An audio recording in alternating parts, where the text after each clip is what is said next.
वर्ष 2024 देश और प्रदेश की राजनीति में बीजेपी के लिए कुछ खट्टा कुछ मीठा रहा और अब 2025 का आगाज दिल्ली में चुनावों से होगा। इसी पर बातचीत करने के लिए हमारे साथ मौजूद हैं भारतीय जनता पार्टी के सांसद सुभाष बराला जी। सर, किस तरीके से देखते हैं? सबसे पहले तो आपको नववर्ष की हार्दिक शुभकामनाएं। धन्यवाद चंदेल जी, आपको और आपके सभी सूर्या टीवी के दर्शकों को मेरी तरफ से भी नव वर्ष की बहुत बहुत शुभकामनाएं, बहुत बहुत बधाई और ये नया साल 2025 सबके लिए मंगलकारी हो।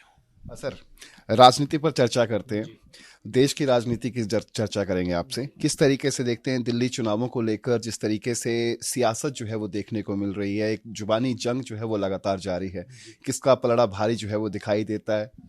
देखिए, निश्चित रूप से दिल्ली का चुनाव बड़ा दिलचस्प होने जा रहा है, क्योंकि पिछले कुछ सालों में अरविंद केजरीवाल और उनकी पूरी टीम ने जैसे दिल्ली वालों को गुमराह करके रखा, दिल्ली वालों को सब्ज़बाग दिखाए, कभी यमुना की सफाई की बात करी, कभी दिल्ली को पोल्यूशन फ्री करने की बात करी, कभी दिल्ली को गड्ढा मुक्त करने की बात करी, कभी दिल्ली को भ्रष्टाचार मुक्त करने की बात करी।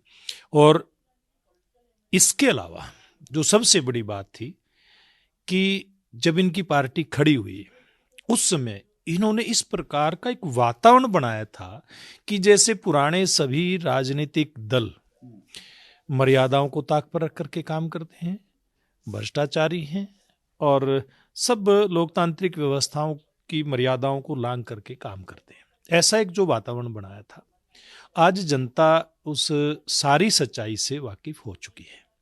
आज जनता ये जान चुकी है कि आज ना तो दिल्ली पोल्यूशन फ्री है, ना यमुना साफ हुई है, ना दिल्ली गड्ढा मुक्त हुई है, ना दिल्ली से करप्शन खत्म हुआ है, बल्कि ये सारी चीज़ें बड़ी हैं। एक एक चीज़ करके अगर हम देखें, और केजरीवाल जी ने जो जो वायदे किए थे उस हर चीज़ से पीछे हटे वो। अब देखिए, वो कहते थे कि ना बंगला लूँगा, ना मैं गाड़ी लूँगा, ना मैं सुरक्षा लूँगा।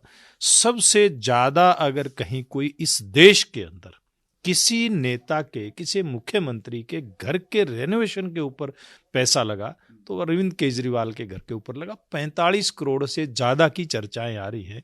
किस प्रकार के टॉयलेट तक बताते हैं कि 1.5 करोड़ से ज़्यादा के तो टॉयलेट के ऊपर खर्चे हुए हैं। अरे, आप इसी प्रकार की दिल्ली चाहते थे क्या? आप इसी प्रकार का राजनीतिक क्षेत्र में बदलाव चाहते थे क्या केजरीवाल जी?